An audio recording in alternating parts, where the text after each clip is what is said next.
Shalom,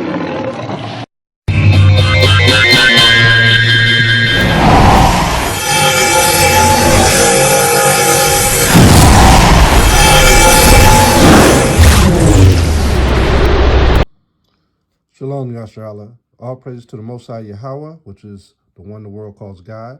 Bahasham, in the name of Hamashayach, Yahweh Shai, which is the Messiah, who the world ignorantly calls Jesus Christ. This is the book of Deuteronomy, chapter 23, and I want to touch on the law of the strangers. There is a law regarding the laws of the strangers. I'm going to start at verse 2 in Deuteronomy 23, and it says, "A bastard shall not enter into the congregation of the Most High. Even to his 10th generation shall he not enter into the congregation of the Most High." What is a bastard? Someone who doesn't know his father, either by rape or incest or molestation. This is someone who does not know their father spiritually, mentally, but physically only. So they don't know their father, right? So the scriptures reads that there's a law that that particular child, not knowing their father, cannot enter into the temple. So when it comes to even looking at slavery from the 13th century to about the 18th century, you had the Arab slavery, which took in a lot of the people of West Africa and caused them to be slaves. And the men became castrated that were taken into captivity, and the women were raped by Arabs, and they were disowned by the Arabs, right? A lot of the sons that were born. Also, you have in the American captivity the same thing. A lot of the women were raped. They had sons from the rapists, and that is considered a bastard child, all right? And so when we look at today, when you go into the book of Ezekiel, it says a young man will not take on the burdens of his father if he repents. So we understand that. But I'm showing you this for a reason regarding the blood of Israel.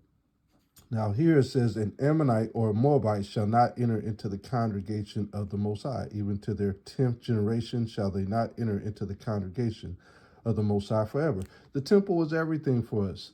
Like I said before, this was our connection to the Most High, and you had to be pure in order to be forgiven with a sincere heart, sincere mind, contrite heart, asking for forgiveness of sins. And why was Ammon and Moab not able to enter into the congregation of the Most High? Gives you a reason in verse 4. "Because they met you not with bread and with water in the way when you came forth out of Egypt. And because they hired against thee Balaam, the son of Beor, and Pethor of Mesopotamia, to curse thee." Now, Ammon and Moab's father was Lot, who was a nephew of Abraham. He's the one that escaped from Sodom and Gomorrah. But the children, Ammon and Moab, became men and had generations of men, which were disobedient to the father and did not follow the order of the blessings when it came to the children of Israel. So let's find out who this Ammon and Moab is. I have a book. Yeah, this book is called "The Japanese, Who Are They?" by Thomas W. Plant. And I'm going to take you to page 24, and I'm going to read at the top here. It says, "We said at the beginning that the nearer to Israel that we could trace the Japanese, the better would be the evidence of a relationship. And en route, they would gather evidence of other contacts." Norman MacLeod writes,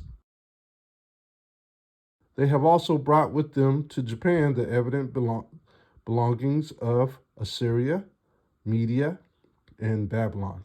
They wander onwards and up to the shores of the Caspian Sea, and thence through Siberia to the eastern coast of Asia, and thence to the peninsula of Korea, the celestial invasion mentioned in their legends, of the island of Kyushu by a chief and his followers mentioned by secular historians, was, therefore, the migration of the seed royal of Ammon with his priests, princes, and followers from Korea to the rich and fertile island which now forms part of the Empire Japan, and coincides perfectly with the history of Ammon, as faithfully recorded by sacred writers. We venture to think that we have now made out a case for the identification of Japan with the children of Ammon, and to have given sufficient reasons and evidence to account for the Israelite similarities being found among the Japanese by Professor Otlam. It is useless to look in the west of Europe as some do for Moab and Ammon, when the Bible predicted that they should be sent eastward. This proving of Japan to be the children of Ammon carries with it the claim that the Chinese are the children of Moab. I have a pamphlet of 40 pages by Sakana, dated 1906. It is the report of a lecture delivered by Exeter Hall, London, on December 12, 1901, and deals with the arguments drawn from history and prophecy proving that China is Moab. All right, so notice what it says in verse 5. Nevertheless, the Most High, thy power, would not hearken unto Balaam, but the Most High, thy power, turned the curse into a blessing unto thee, because the Most High, thy power, loved thee. Who's the thee? Those are the Israelites. Thou shalt not seek their peace, nor their prosperity all the days forever. So Ammon and Moab are those nations that gave us a hard time. Verse 7, thou shalt not abhor an Edomite, for he is thy brother. Thou shalt not abhor an Egyptian, because thou wast a stranger in his land. Now, there's a syntax error sometimes about this Edomite being Syrian, but Jacob and Esau came out of the Syrians. The children that are begotten of them shall enter into the congregation of the Most High in their third generation. When the host goeth forth against thine enemies, even keep thee from every wicked thing. So even Esau and the Egyptians, which was Ham, really is talking about those who were in captivity in Egypt, couldn't go into the congregation of the Most High until the third generation. All right. Okay, this is Roget's International Thesaurus, 3rd edition. As you can see, it was published or edited in 1834.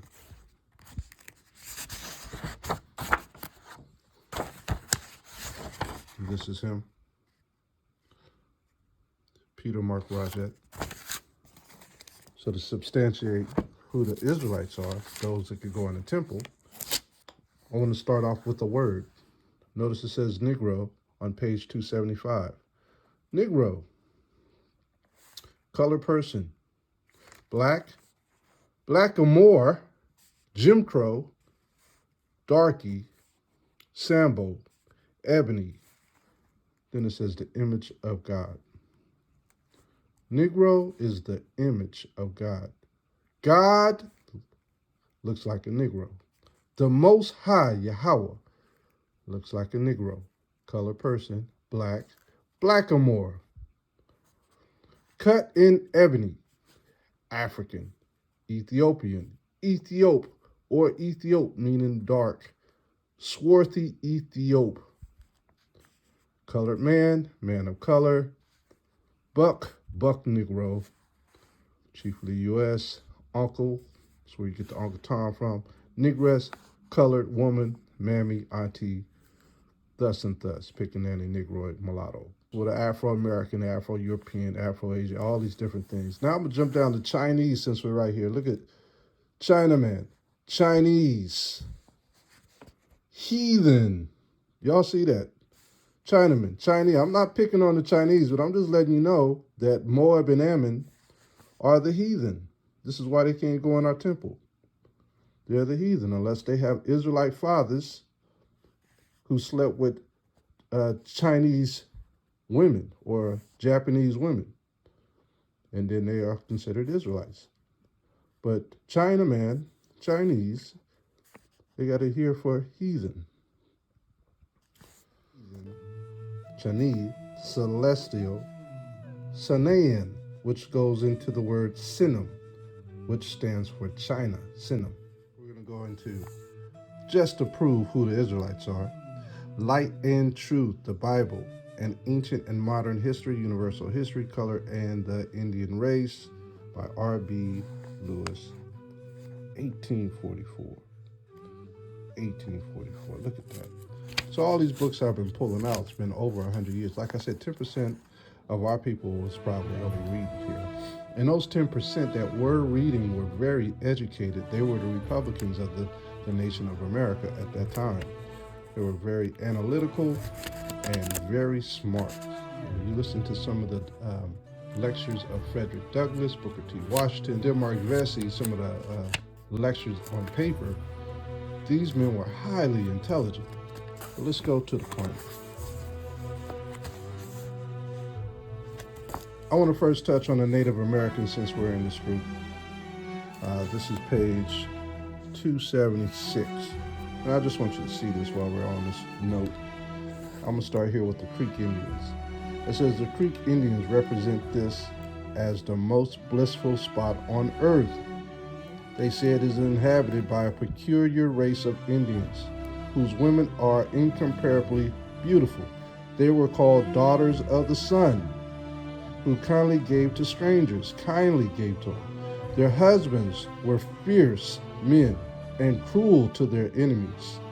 The people of the Most High, the people of God, who were murdered by thousands, men, women, and children, under the act made by Congress in cold blood murder to obtain their land. Woe unto the nation, the United States of America. United States of America is Rome's hitman. They are the military of Rome and the IMF. Okay, so I just want to prove to you these words, and remember these words. It says the word Negro. Negro is derived from the Latin term niger, meaning black. So when you read in Acts 13 about the prophets being from Niger, and were called Niger, they were black. They were all black, but they were blacker than the others.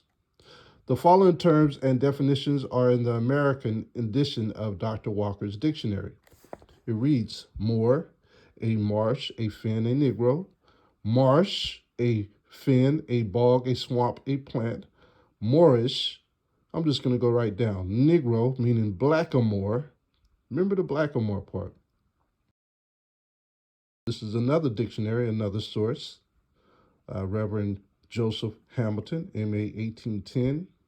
We find these words thus defined: black, dark, cloudy, mournful, wicked, black, a Negro, the black color, mourning, moor, a Negro, marsh, fen, bog, moorish or moory, marshy, fenny, Negro, a blackamoor, a moor. Another dictionary, another source by Dr. Weber, American edition, we find these words thus defined: Negro, an African by birth or a descendant of one of full blood. And the reason why I went to this particular book is because he has 3 sources on one page, so I don't have to go all over the place to show you that the Negroes are who they are after you see me conclude out of this book. It says moor, a black man, a marsh, low drowned, Negro, a blackamoor, a slave, a mean wretch, moor, a black, marsh, watery drown. Marsh is fen, a bog, a swamp, watery drown. In Dr. Webster's definition of the complexion of the skin, he calls it the blood of Africa, or their descendants, as follows. So, Madroon, Sambo, Mulatto, Guadroon, Mestizo, Niger, and you understand the breakdown of all of those, you should. I'm just going to skip down for lack of time. It says Micah, the Morishite. Micah. So who is this Micah? A prophet of the Moors. Prophesied in the days of Hezekiah. Hezekiah is in the Bible. Micah's in the Bible. A prophet of the Moors. So these Moors had to be what? Israelites. All 12 tribes had to be Israelites. King of Judah. So these Moors had to be Israelites from the southern kingdom of Judah. The southern kingdom of Judah, these were all Moors. King of Judah, and spoke to all the people of Judah, the Moors, saying, thus saith the Most High of hosts, Zion shall be plowed like a field, and Jerusalem shall become heaps, a forest. Micah showeth the wrath of the Most High against Jacob for idolatry. Mosereth was built by the Moors in the desert, Paran, in the land of Amalek, and was the ancient encampment of Israel in the days of Moses. So Moses was a Moor. In the Moorish War of Adal in Africa, some of the books of Moses were burnt. Moriah, a hill adjacent to Jerusalem on the northeast, here Abraham offered his son. Genesis 22. When Solomon built the temple on it, it became included in the city. 2 Chronicles chapter 3, verse 1. Remember, Solomon says, I am black and handsome, in Wisdom of Solomon. The appellation of Moor is given to these successors of Muhammad, pagans, Christians, and Jews, who extended their empire through North Africa, South Europe, and in the islands of the Mediterranean. The Moors gained the highest reputation, both in arts and arms, of all the nations of the East. The mechanic and the fine arts, especially sculpture and painting, were in a very low state in Europe when the Moors turned their attention to them and cultivated them with great success. The Moors had founded in Africa the empire of Morocco, which was governed by a viceroy named Muka. So the Moors were Israelites. Everybody said, oh, he was a Moor. He was a Moor. Well, the Moors were Israelites before they became Arabs. Some of them were forced into slavery and became Moor Arabs or Marranos or Moorish or Moorishite. All right. So now we know who the Moors are. We know who the Israelites are. They were black men. Just like we read here, it says that they were Negroes. Moor, Marsh, Finn, a Negro. Micah was a Negro. Zechariah was a Negro. All the Israelites of the southern kingdom were Negroes. Judah, Benjamin, and Levi, and some of the other tribes were predominantly Negroes. And let me add this because some people will take that too far. So I'll say, and native indigenous Indians. Okay, this is a book called Nature Knows No Color Line by J.A. Rogers.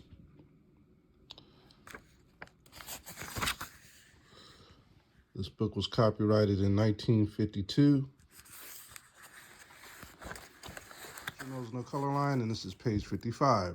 Racial intermixture in Spain and Portugal. I'll start here. These Africans were Moors, sometimes called Arabs, because of their language. To the earlier Greeks, the Moors were a black or dark people, Moros or Marranos, and to the Romans, Maras, a black woolly-haired people known synonymously as Ethiops, Niger or Negro, and Afar for African. Even as late as the 5th century AD, Procopius, Roman historian, calls the people of Morocco black. So they say that these Africans were Moors, sometimes called Arabs because of what? Because of their language. Let's read this. About the 2nd century BC began invasions of white people, Edomites, into Morocco. The Romans, Edomites, who called it Mauritania, came in, and it is to be presumed that their soldiers mixed with Moorish women, Israelite women. Julius Caesar himself had a Moorish queen as sweetheart. Later came the Vandals, a white people who were for a time allies with the Moors against Rome. Still later came Islamic invaders whose ancestors for 30 centuries had been a mixture of white and black. Due to these invasions of lighter colored peoples, the Moors of the 8th century AD were probably about the color of the native population of Casablanca, or Fez, which are dark people, or tiny people. In fact, if one goes by the description of white writers and painters, the Moorish invaders were, on the whole, very black. So what happened to all those paintings? What happened to them? It's called the Renaissance period. They destroyed them. They iconoclast them, meaning they painted all the dark images white. There were, however, peoples of Negroid type in Spain, many centuries before the Christian era. The peninsula was once joined to Africa, and there are abundant evidences of Africans, probably now Bushmen, which were Canaanites.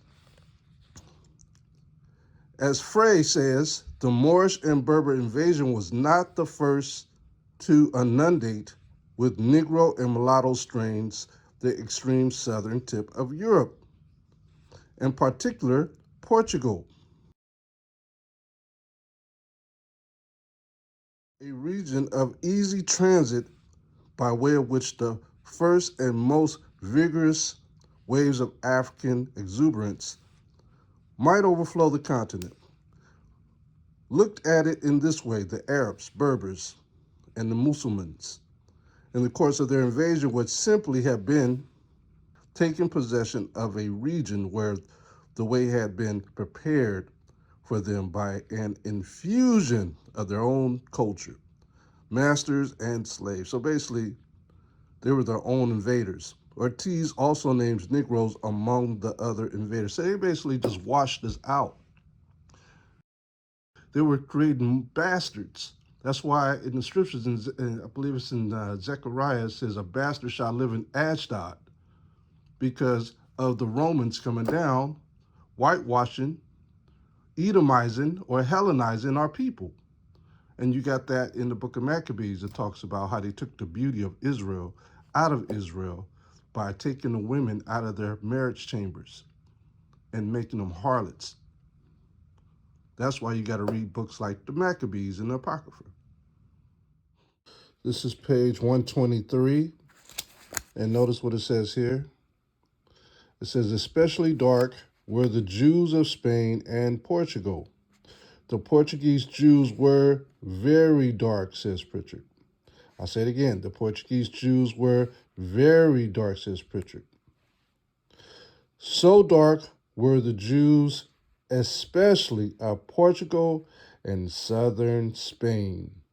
And many whites thought all Jews were black or dark. Yeah, basically all of them were dark in that region.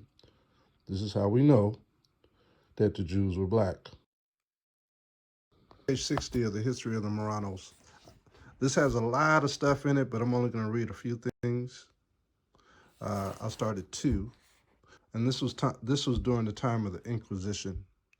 This is when they were trying to make us convert. They still refused to yield, and after a week, Mammy died in consequence of his suffering. Some of the recent converts, at the peril of their lives, took the body of the Jewish burial ground for interment.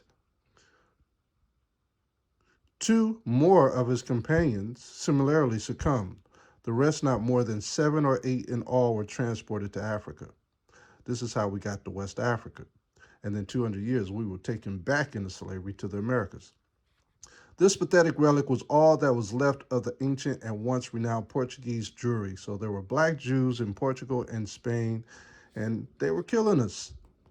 The expulsion from Portugal is thus, as a matter of fact, a misnomer. The number of those who were able to immigrate was too exiguous as to be negligible. What put an end to the residence of the Jews in the country was a general conversion of unexampled comprehensiveness, knowing almost no exceptions, and carried out by means of an unbridled exercise of force. This is why you don't see that many black Jews in Spain and Portugal. We were killed off and sent to Africa and made to be Christians, forced to be new Christians. We were considered the new Christians. There was thus a vast difference between the mass conversions in Spain and in Portugal, and in the former country it was only the weaker who had yielded, sometimes indeed in order to save their lives, but frequently even when immediate danger was absent. In the latter case, matters were entirely dissimilar. Next page. Those who submitted to baptism with any show of willingness, however remote, were few in the extreme. In most instances, they were not even afforded the alternative of martyrdom. They were literally forced to the font and after the merest parody of the baptismal ceremony, were declared to be Christians.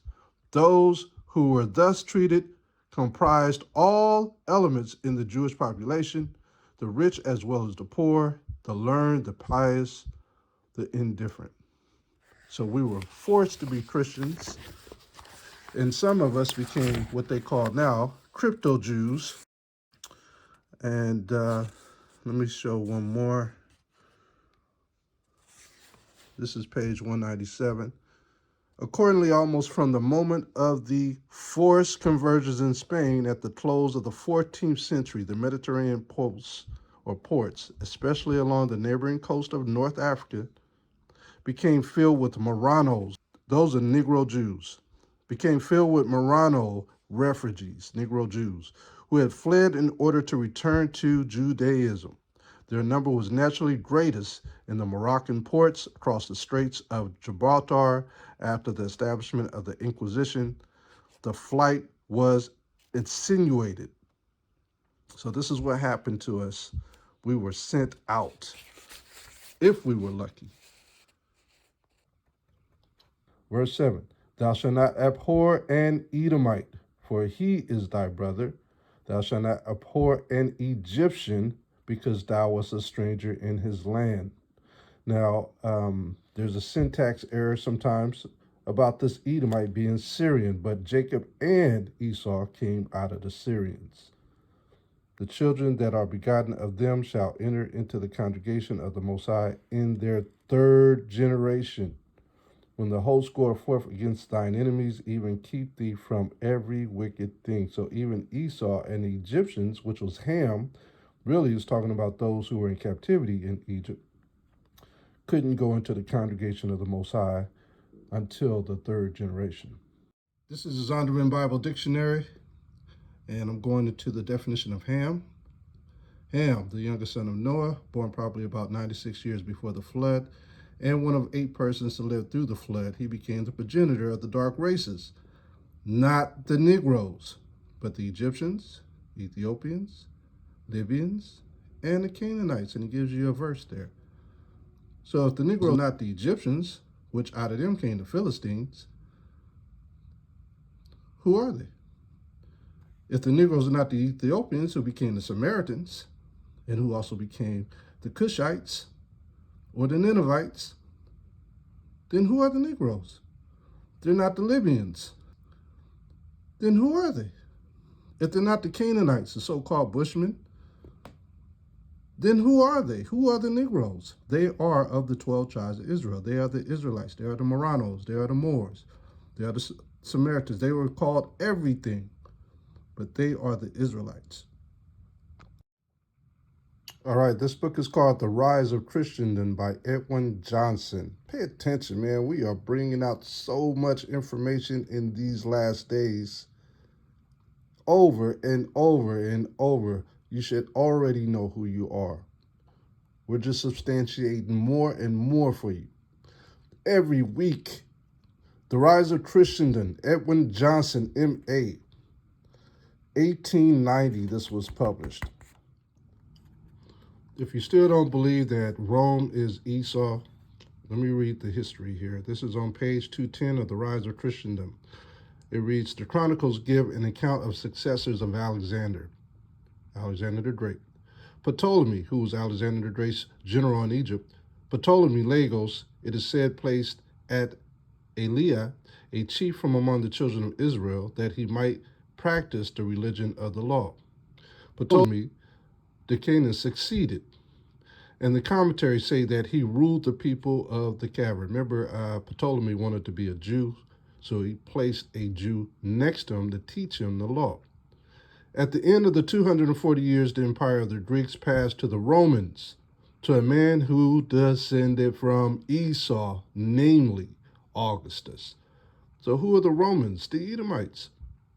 He reigned 56 years, and in the 42nd year of his reign, Isa, Khan of Miriam, was born. Between Isa and Alexander, there was a space of 319 years.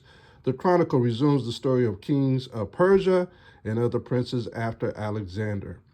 When the empire passed from the Greeks to the Romans, a king came from Rome, crossed the Tigris, and made conquests. His name was Antiochus. Ash, son of Dara the elder, opposed and slew him in battle. Several years after, Constantine, a king of Rome, came to avenge the death of Antiochus. One of the kings of the provinces gave him battle, defeated him, and pursued him to Rome, destroying that city. Then Constantine fled and founded Constantinople. This is where you had the Eastern Orthodox Christian religion. They were all Edomites, and their religions were all Edomites, and all those who got baptized within that doctrine of that religion became Edomites, even so-called black people. Ash was followed by another Ash, and he again by Scapor, who reigned 60 years. During the reign of the children of Israel, slew the prophet Yahiah, son of Zechariah, and they fell into the hands of Scapor, who slew or reduced them to slavery. So we were always going into slavery. We went into slavery at the hands of the Romans. That is the end of the world's fourth beast, Rome. That's why Christ, Hamashayach, came at the beginning of their reign. And he's going to come at the end of their reign to destroy them. Okay, so let's read this now. It says, so we're going back to it. It says, in his chronicles, Esau or Edom constantly stands for the Roman Empire in the medieval sense. Ashkenaz is Germany, semicolon. Egyptians means the same with Edomites, two captivities. It also talks about this in Jeremiah 23, I believe it's verse 18. Hopefully I'm not misquoting that verse, but it's in that chapter. This is no longer will it be said that the children of Israel that left from Egypt, but now it will be said that they came from the land of the north, which is where the Edomites dwell. What does this mean? Egyptians means the same with Edomites.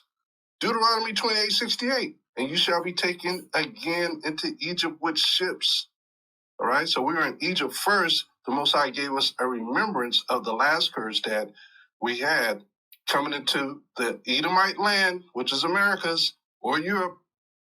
We would go in ships, and the only thing that resembled it was Egypt. That's why in Deuteronomy 23, it says, thou shalt not abhor an Edomite, for he is thy brother. Thou shalt not abhor an Egyptian, because thou was a stranger in his land. This is talking about all of the Israelites who went into captivity in Edom or in the Egyptian captivity. They're going to come out and they're going to be strangers to the truth. This is the children that are begotten of them shall enter into the congregation of the Most High in their third generation. This is when a lot of us are waking up in the third generation. Right? The third generation are going to be able to enter into the congregation of the Most High. Understand that. Let's go to Exodus chapter 14 and 13. Notice what it says, Exodus 14 and 13. And Moses said unto the people, fear ye not, stand still and see the salvation of the Most High, which he will show to you today. For the Egyptians whom you have seen today, ye shall see them again, no more forever. That's why he substantiated that in Deuteronomy 23 and verse 7. A lot of brothers thought that was talking about actual Edomites. No, they can never. Remember, the Most High hates Esau. All right? He said, Romans 9 and 13, Jacob have I loved, Esau have I hated. The people of his indignation. Why would he let him go into our temple? Right? Same thing with the Egyptians. Why would he let the Egyptians go into our temple? They're Hamites. Think. All right, let's go over to another verse. Let's go to Lamentations chapter 4. Lamentations chapter 4. Let's go to verse 21. Rejoice and be glad, O daughter of Edom. So he's telling us that the daughter of Edom is rejoicing. Why? That dwelleth in the land of Uz, their capital. The cup also shall pass through unto you. Thou shalt be drunken, and shalt make thyself naked, meaning they don't have any laws, statutes, commandments. The punishment of thine iniquity is accomplished, O daughter of Zion. He will no more carry thee away into captivity. He will visit thine iniquity, O daughter of Edom. He will discover thy sins. Why is he mentioning Edom and Zion in the same paragraph, in the same verses? Because Edom has Israelites in captivity. Edom has Israelites in captivity. That's why Deuteronomy 23 says, thou shalt not abhor an Edomite. This is talking about your brother. For he is thy brother. He has Edomite ways. He is a Gentile. Thou shalt not abhor an Egyptian. This is not talking about a real Egyptian. It's talking about your Israelite brother who is a Gentile of Egyptian ways, because thou was a stranger in his land. The children that are begotten of them shall enter into the congregation of the Most High in their third generation. When the host goeth forth against thine enemy, then keep thee from every wicked thing. He's telling you to wake up, keep the law, statutes, and commandments, and stay away from every wicked thing. If there be among you man that is not clean, by reason of uncleanness, that chances him by night, then shall he go abroad out of the camp. He shall not come within the camp. You will not go into the temple or around the people of Israel. But it shall be when evening cometh, at evening you can pray, you can cleanse yourself. He shall wash himself with water, and when the sun is down, he shall come into the camp again. Thou shalt have a place also without the camp, whither thou shalt go forth abroad. And thou shalt have a paddle up on thy weapon, and it shall be when thou wilt case thyself abroad, thou shalt dig therewith, and shalt turn back and cover that which cometh from thee. You're gonna clean up your sins. For the Most High thy power walketh in the midst of thy camp, to deliver thee, and to give up thine enemies before thee. Therefore shall thy camp be holy, that he see no unclean thing in thee, and turn away from thee. So he's telling you right there, it's not talking about Edomites. It's not talking about Egyptians going into the temple. It's talking about Israelites who are leaving captivity, cleaning themselves up, keeping the law, statutes, and commandments. The passage in Obadiah, in the light of this commentary, is simply a description of the Jews living in the midst of the Idumeans. See that? It's telling you right there. Example, and Idumeans means Edomites, for those of you who do not know. It is a Greek term for Edom. Example, the people of the provinces of the old Roman Empire, the Israelites dwell in Mount Esau. That is, in old Roman territory, chiefly in Spain. So they changed the Mount of the Iberian Peninsula to what? Mount Esau. Wasn't their Mount before. Plainly, therefore, cities of the Canaanites, the Israelites dwell in Mount Esau. This is where the Roman Catholic Church began, in that Roman territory. Mount Esau is speaking about, actually, it's talking about the church, which is the Vatican today. The Israelites dwell in Mount Esau, that is, in Roman territory, chiefly in Spain, because Rome controlled all of Spain and Portugal. The papal bulls, which were the laws of decrees, came out of Rome and went into Spain and Portugal under the kings and queens there to cast Israel back into darkness, which was sending them back into West Africa. Plainly, therefore, cities of the Canaanites is simply symbolical for cities of Israel's enemies in that land. And Canaan is constantly a symbol of an idolatrous people. Philistines probably stand for the Moors. There it is again. So we are known as being black, and they always liken us to being like the Egyptians, which were the cousins of the Philistines. Just like they call Paul and Moses and even Joseph Egyptians. Philistines probably stand for the Moors. Ephraim, Samaria, the Mount of Samaria. If you go into the scriptures, Isaiah 7 and 9 talks about the head of Ephraim is Samaria, which were a bunch of Ethiopians living there, which were cousins of the Egyptians and the Philistines, and Gilead, and Manasseh, and Benjamin appear to be all poetic synonyms. If the gate of Benjamin is in the north of Jewry proper, is identical with the gate of Ephraim. The Jews in the north of Europe may be signified. Okay, taking it back to A Social and Religious History of the Jews by Salo Whitmere Barron. Going back to page 170. I'm going to take a picture of this too. Ultimately, it says here, ultimately, the Archbishop of Evora decrees that descendants of Jews on the paternal side, which is the father's side, which they know, you see, those who are in power in the Christian doctrines which hold the census of most of the citizens of America and Europe, they know who are the Israelites. And they know that we are the Israelites through our paternal side, through our father's side. This is why they make a big deal about, oh, your mom has to be a Jew in order for you to be a Jew. That's not true. It has to be on the paternal side, mostly. It says, ultimately, the Archbishop of Evora decreed that descendants of Jews on the paternal side should forever be excluded. They want to bastardize all the babies on the maternal side. Remember what we read in Nature Knows No Color Line, that the Romans slept with the Moorish women, which were Israelite women. All right. They want to bastardize the children. So a lot of you sisters run into Edomite men to have babies. You're bastardizing your children to the Hamashayach.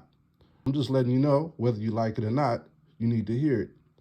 This is why the women should stick with the men. Now, if the men get with other women and have children, those boys and daughters are not bastardized. They're actual Israelites, whether they look mixed or not. They're actual Israelites. Ultimately, the Archbishop, that's why it says the maternal side, that's why it says the paternal side should forever be excluded. The father side. We can make a whole nation out of different women if we have to, but you always have to remember Tobit, chapter 4, verse 12, in the Apocrypha that tells us to stick with our own tribe so prophets can come out. We have to remember, we have use for the women. It's a reason why we have women in our nation. Out of our nation comes prophets. Like Moses said, we should all be prophets. Right? But some of us cannot. Ultimately, the Archbishop of Evora decreed that descendants of Jews on the paternal side should forever be excluded, while those on the maternal side should be disqualified only to the seventh generation. And then too, it also talks about in Tobit chapter 4, verse 12, that when you seek after other nations, it's a form of harlotry, because you're not seeking them out to be your wife. It's a lust, that you have for the other nations. So we have to understand that too. Some brothers come to the truth later on in life and they realize, wow, I married a woman who's not of my lineage. And, at that point, you got to stick with it. Divorcing somebody over the fact that you just found out that you're an Israelite and you don't want to be with them no more. Hey, Solomon still took care of his wives. You still got to take care of your wives. They want to exclude all true blood-born Israelites from any doctrines of rulership, all right? Let alone, you definitely can't be in Judaism. That's one of the big ones, because this will bring you back to your heritage. Just by being in the vicinity of your own law, statutes, and commandments, it'll start to click. Ultimately, the Archbishop of Evora decreed that descendants of Jews on the paternal side should forever be excluded, while those on the maternal side should be disqualified only to the seventh generation. It says the provisions for purity of blood. That goes back into Tobit chapter 4, verse 12. It says, and let's get that, Tobit 4, verse 12. Tobit 4, verse 12. Listen what it says. Tobit, chapter 4, verse 12. Beware of all whoredom, my son, and chiefly take a wife of the seed of thy fathers, and take not a strange woman to wife, which is not of thy father's tribe, for we are the children of the prophets. We are the children of the prophets. nor Abraham, Isaac, and Jacob. Remember, my son, that our fathers from the beginning, even that they all married wives of their own kindred, and were blessed in their children, and their seed shall inherit the land. Now therefore, my son, love thy brethren, and despise not in thy heart thy brethren, the sons of daughters of thy people, and not taking a wife of them.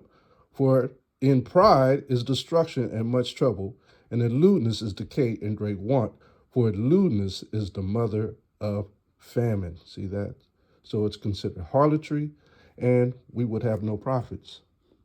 Right? This is what happened in Genesis chapter 6, when the children of Adam, the sons of Adam, started taking women from different nations.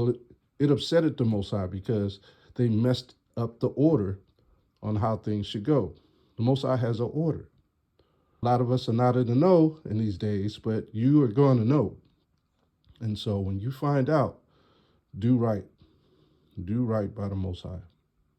I'm not saying divorce the women that you're with after you wake up in the truth. I'm just saying do right.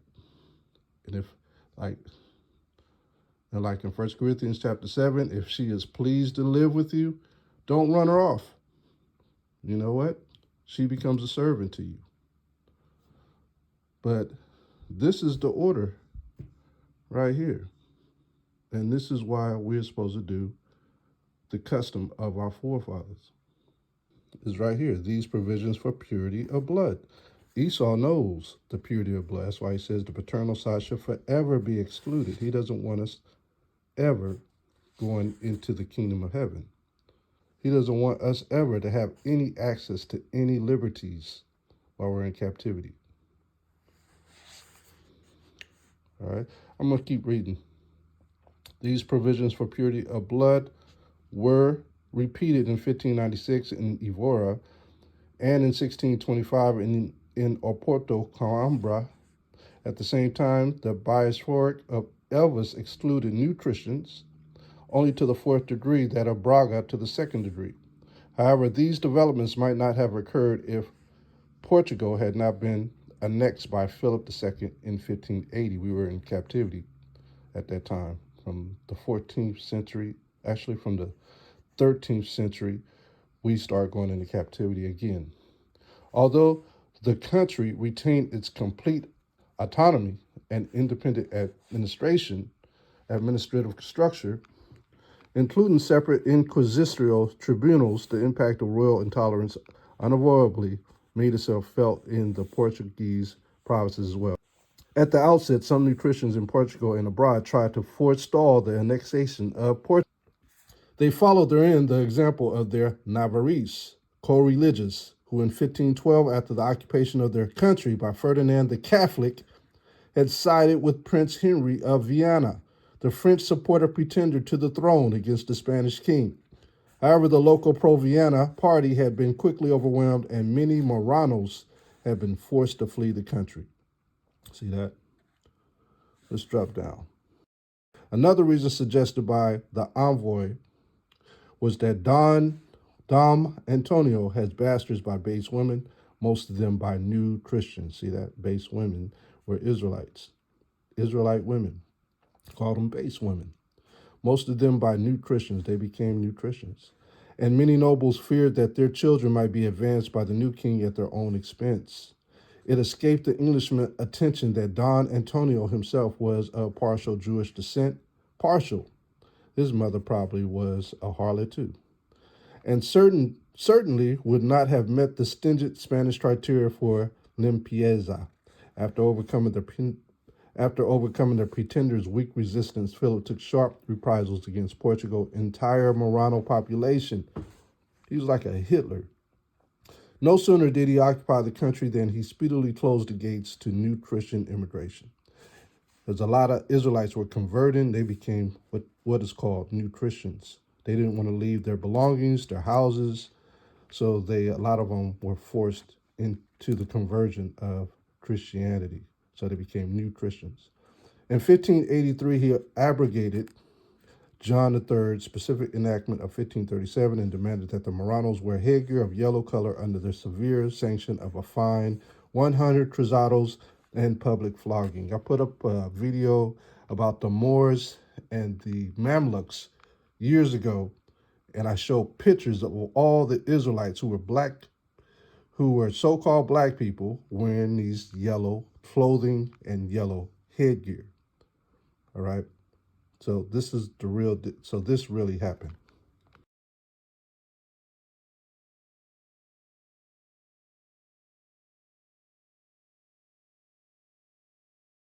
A factory note, because there's a lot of information in this. It says, while engaged in the revision of the following pages, I have examined some further branches of evidence relating to the subject and have confirmed myself in the general conclusions which I have laid before the reader. About 400 years ago, the schools of England and of the West were ruled by black monks. Do you see that? It was ruled by black monks. So this was printed in 1890, maybe 1840. 400 years prior to that, it was ruled by, so you're talking about what, 14th, the 13th century or the 15th. So you're talking about the 15th century. This is letting you know that blacks were ruling up there. In those days, in Ireland and Scotland, you had the Dubs. You ever heard that word dub? I think the Golden State Warriors used that word when they were in Oakland. Dub Nation. It means black nation. People are like, what does that mean? What does that mean? Dub. Well, it comes from Scotland, Ireland. Dub Nation. So we had black monks all up in England and Ireland and Scotland, all over Europe. But nobody knows about that. It's called the Dark Ages, when we ruled.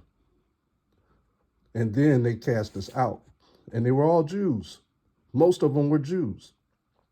I'll read it again. About 400 years ago, the schools of England and of the West were ruled by the black monks with their allies, the black, the white, the gray, the Austin friars, meaning the French. So what does it mean? It talks about the black monks, but it says the black, the white, the grays. The grays are the Edomites. Like you hear about the aliens coming down and they're the grays. Well, that's what we called Caucasian people, Edomites. We called them the grays. The Austin friars and other religious orders. They had formed an orthodox system of what? Education. Its principle was theological. This is why King James was black. He was an offshoot of the black monks. And this is why he canonized the Bible. It was derived from a peculiar interpretation of the Jewish scriptures. From it was deduced an orthodox geography and chronology, an orthodox physiology and anthropology, and an orthodox astronomy. So we did all these things. I just wanted you to see this because a lot of people don't know this. So now let's go inside. Let's go to page 312. This is page 312. I'm going to start here. It says, in his chronicle, Esau or Edom constantly stands for the Roman Empire. So it's telling you right there, I shouldn't have to go in a lot of books showing you who Esau is. I have another book I was going to go into, but this one substantiates it enough. This is called the Roman Empire, the Empire of the Edomite by William Beeston. And this one was in 1853. All these books are in the 19th century. The Roman Empire, the Empire of the Edomite. These are the Khazars. These are the Caucasians. These are the Caesars. These are the Turks. Some of the Turks are the Edomites. The Israelites dwell in Mount, so I'm going to read here again. In his chronicles, Esau or Edom constantly stands for the Roman Empire in the medieval sense, talking about the Italian Romans, all the Italian. They put Christ to death on the tree or on the cross. Ashkenaz is Germany. Then it says in semicolons, Egyptians. 97% of the world's Jews come from the Khazarian conversions. The other three are Sephardic. Right. Sephardic is from the Spanish. So a rabbi went to Spain and converted All of those are converts. So we got 97% and 3%. That's when I started thinking, wait a second, a Semite, I knew what Semite was. It's morphed from Shemite. Right. Shemite was a descendant of Shem. Shem was a son of Noah. Right. There were three brothers, Ham, Shem, and Japheth. Ashkenaz was a grandchild of Japheth. Oh. So all of the prime ministers, every prime minister of Israel has claimed his descendancy from Japheth, basically. It's Ashkenaz. Right. None of them have claimed their descendancy from Shem. Right.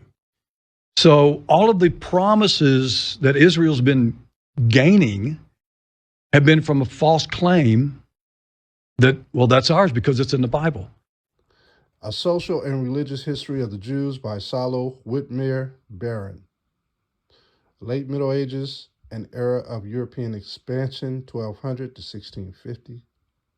Down below it says Columbia University Press, New York, and London, 1973. This is volume 15. We're going to turn to page 170, the Iberian downgrade, which is the Iberian that's between Spain and Portugal. Right. Never-ending suspicion. Never-ending suspicion. Before long, developments in Spain directly affected neighboring Portugal. Yet, just as the Holy Office had considerable difficulty in establishing itself in that country and could not start large-scale operations until 1547, so did the doctrine of Limpieza make slow progress even in the Portuguese church, converting the original inhabitants, which were the Negro Jews or the Moorish Jews. Only after the Inquisition of Coimbra sentenced 3 new Christians, those are Moorish Jews, canons, and 1 professor of canon law for Judaism, did an anti-converso reaction set in. At first, the exclusion of men of Israelite ancestry from civil and ecclesiastical offices was limited to officials of the Inquisition itself. An exclusion repeated by an ordinance of 1570 only gradually did appointments to all ecclesiastical benefices come under the ban. Ultimately, the Archbishop of Evora decreed, here's the point of Deuteronomy 23, they reversed it, all right? Ultimately, the Archbishop of Evora decreed that descendants of Jews on the paternal side should forever be excluded. Excluded from what? The Christian doctrine. Forever be excluded. So what they did was they reversed who shall enter the temple from Deuteronomy 23, the stranger law. So they made that apply to us as far as us ever being able to go into their temples and rule. So the Jews on the paternal side, meaning the father's side, if you read Matthew 1, the whole chapter is talking about the paternal side of Hamashayach, Yahushai, the world calls Jesus Christ, whom the world calls Jesus Christ. So it says, I read it again. Ultimately, the Archbishop of Evora decreed that descendants of Jews on the paternal side should forever be excluded, while those on the maternal side should be disqualified only to the 7th generation. These provisions for purity of blood, all about the blood. This is why Hamashayach died for the remission of sins for the Israelites, because he knew what they were up to. This is why they're all about pushing the mixture of people. For this reason, due to the purity of blood. And this, my friends, is the beginning of the war of the wheat and the tares. The wheat and the tares are going to be fighting in the end days. And who's going to come and make the separation? The Hamashayach, Yahushua, is going to send his angels to separate the wheat from the tares during the time of tribulation. And the only way the wheat is going to get in is by their belief, by their faith, by their understanding of the law, statutes, and commandments, and by their blood being of the 12 tribes of Israel. That's how they're going to get in. And all those who hold on are going to try to get in as well. They're going to learn that the wheat are the Israelites. And they're going to want to be blessed the same way that they are blessed. The beauty of the truth is slavery happened to preserve us. When we went into those slave ships, it was not only because we were breaking the laws, but it was also because we didn't believe in Hamashayach. Remember, we said when we had him crucified, his blood be on us and our seeds. So the blood is on us. This is why when we look at the Portuguese church, they were trying to do away with the paternal side, because the blood is everything from father to father. This is why we have First Chronicles, Second Chronicles. This is why we have the order of Matthew in chapter 1. It talks about the lineage of Christ. It's talking about in Hebrews chapter 2 and 16 that he was made like unto his brethren for the redemption of sins. He was made to save us. He is our salvation, to free us from our enemies, pursuant to Luke chapter 1, verse 68 through 75. So slavery happened to save our blood because they were polluting us. The Romans were polluting us. The conquistadors were polluting us. They were trying to contaminate that blood. They were taking the beauty from our women by making them harlots. They were having children by them. It was all to destroy the lineage of the children of Israel. This is why in the early 70s, J. Edgar Hoover was trying to kill all the black babies in the predominant cities. They got found out through the Watergate lawsuits that happened. All right. So we have to understand that all this stuff was to prevent the black messiahs or the black prophets from coming back. And a lot of us are here by the grace of the Most High. Let's go to Matthew 26 and 26. This is Matthew 26, verse 26, and it reads, this is talking about the remission of sins through his blood. And as they were eating, Yahushua took bread and blessed it and broke it and gave it to the disciples and said, take, eat, this is my body. Because the bread of the scriptures is what we're going to live by, the law, statutes, commandments, every word. Matthew 26, verse 27, and he took the cup and gave thanks and gave it to them, saying, drink ye all of it. Take all of it.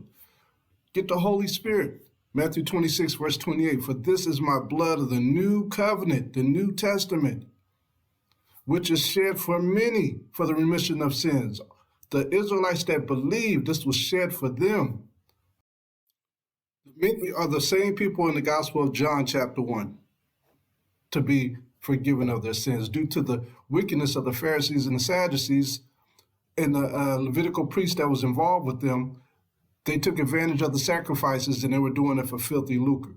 So we needed a way to get back to the Most High, and it was given to us through Hamashayach Yahushai, through his sacrificing himself for the whole nation of Israel through his blood, being crucified and spilling his blood. Matthew 26, verse 29, but I say unto you, I will not drink henceforth of this fruit of the vine until that day when I drink it new with you in my Father's kingdom. And when they had sung an hymn, they went out into the Mount of Olives. Verse 31 is the point. Then saith Yahushua to them, all ye shall be offended because of me this night. For it is written, I will smite the shepherd, and the sheep of the flock shall be scattered abroad. It's going into Malachi. So we were scattered abroad throughout the world through the Atlantic slave trade. That was the biggest one. There was many captivities before the Atlantic slave trade that we went into, Spain, Portugal. We went into the Arab slavery. We went into China. We went into India. We were involved with a lot of different things. We're in the Americas, but we were scattered abroad, just like James 1:1. To the 12 tribes scattered abroad, greetings. So Yahushua knew that he was the shepherd that was going to be smited, and that the sheep was going to be scattered abroad. So it's given to the 12 tribes of Israel who was scattered abroad, this blood. He shed it for the remission of sins so we could get back to the Father. So this is for those of Negro, Native American, Indian, and Latino descent who comes from the original bloodline of the Israelites, right? And those people are scattered abroad in poverty today. These are the Israelites. This is who the blood was spilled for. Although many are trying to learn how to get there, they have to learn that there's an order. When we look at Ephesians chapter 1, it reads, Paul, an apostle, Yahushua Hamashayach, by the will of the Most High, to the saints which are in Ephesus, and to the faithful in Hamashayach Yahushua. We have to be faithful through the Father's Son, Yahushua. Grace be to you, and peace from the Most High, Yahweh, and from the outer one, Hamashayach Yahushua.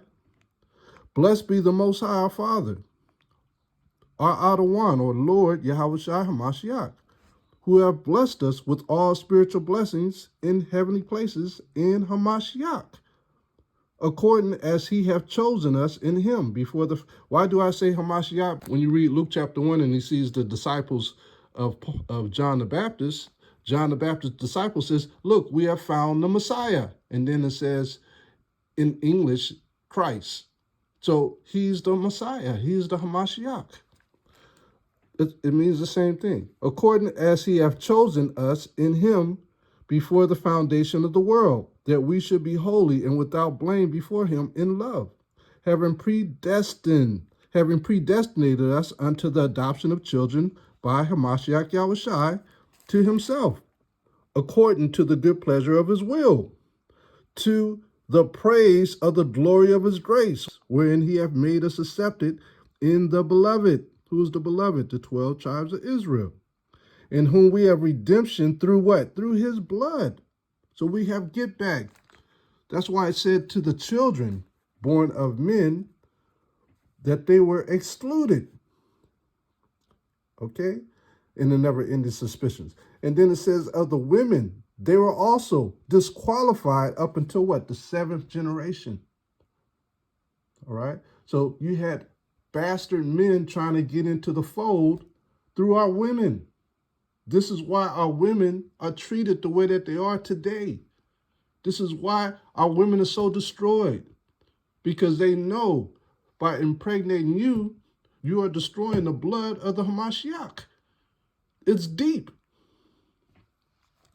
It says in verse 7, in whom we have redemption through his blood, the forgiveness of sins, according to the riches of his grace, when he hath abounded toward us in all wisdom and prudence, having made known unto us the mystery of his will, according to his good pleasure, which he had purposed in himself, that in the dispensation of the fullness of times he might gather together in one all things in Hamashayach, both which are in heaven and which are on earth, even in him. That is called the resurrection. He's going to bring us back. He's going to have mercy on Jacob. That's what it's all about, family. The blood of Hamashayach through his brethren, through his beloved, the 12 tribes of Israel.